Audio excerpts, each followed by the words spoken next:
ይሄንን ያዙ። ሰይጣን ሳይገባው እስከ ዓርብ ቆይቷል ነው። ይህንን እንዴት እንወቅ? እንደ ቤተክርስቲያናችን እንዴት እንወቀው ከተባለ ክርስቶስ ከመላእክት አሳነስከው እንኳን ተብሎ የተነገረበት መላእክት አይሞቱም። ክርስቶስ ግን በፈቃዱ ሰው በመሆኑ ሞትን ቀምሷል እንጂ ከመላእክት ያንሳል የተባለው ስለሞተ ነው እንጂ ከእግዚአ መላእክት ነው።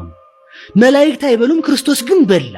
ስለበላ መልአክ አይበላም፣ ክርስቶስ ግን ስለበላ ከመላእክት አሳነስከው ተብሎ ተነገረ እንጂ እሱ ግን እየበላ ሳለ ህብስተ ሕይወት ነው። ሃይማኖተ አበው ምዕራፍ 7 ላይ ቅዱስ ሄሬኔዎስ ሲናገር እንዲህ ይላል። የመጨረሻ የዚህ ሐሳብ መዝጊያ ማለት ነው። ሲናገር ምንድነው የሚለው? ወበከመ ይነግሩነ ቅዱሳት መጻሕፍት ከማሁ ይነግሩነ ወያድኡነ ከመ ውእቱ ሰብ። ክርስቶስ አምላክ እንደሆነ መጻሕፍት እንደሚነግሩን ሰውም እንደሆነ ይነግሩናል።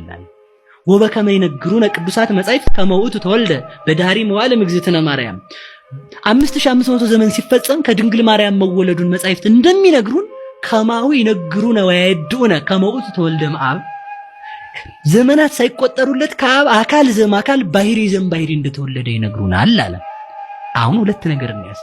መጻሕፍት የአምላክነቱንም የሰውነቱንም ይናገራሉ። የምንና የምንነቱ አምላክ እንደሆነ ይናገራሉ፣ ሰው እንደሆነ ይናገራሉ።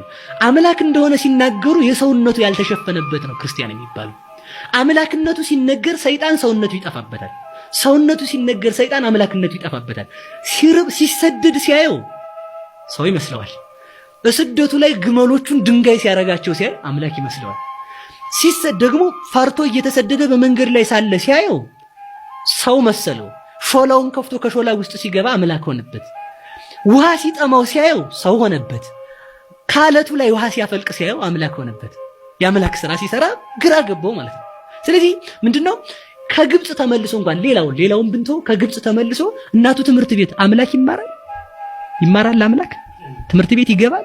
እናቱ ትምህርት ቤት ስታስገባው አይ ሰው ነው እፎይ አለ። ትምህርት ቤት ከገባ በኋላ ደግሞ ምን ተፈካሪው ለቤት ምን ተፈካሪው ለአሌፍ መምህሩ ሲነግር አሌፍ በላለው አሌፍ አለ።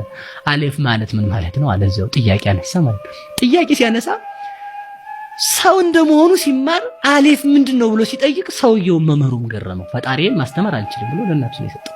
ከዛም በቤታችን ሌላ መምህር ጋር አስገባችሁ። ጸሐፊ ነው ሰውዬ ይላሉ። ቀለሙን እየጻፈ ቁጭ ብሎ ሳለ ወደ ቤት ለጉዳይ ሲገባ ቀዩን ቀለም ከጥቁሩ ቀለም ጋር ቀላቀለው። ሲቀላቅለው መጣና ተቆጣው። ለምንድነው ቀዩን ቀለም ከጥቁሩ ቀለም የቀላቀልከው አለው። እንዴ ታዲያ ምን ያስቆጣል? ቀናው ነገር ሳለ ለይልኝ እኮ ነው የሚባል አለው። እንዴ ደግሞ ያሁኑ ይባስ ቀዩን ቀለም ከጥቁሩ ቀለም ትለየዋለህ አለው። ይቻላል።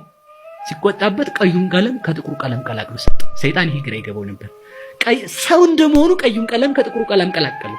አምላክ እንደመሆኑ ጥቁሩን ቀለም ከቀዩ ቀለም ለየው። ስለዚህ ምን አለው? አንተ ማን ነህ አለው።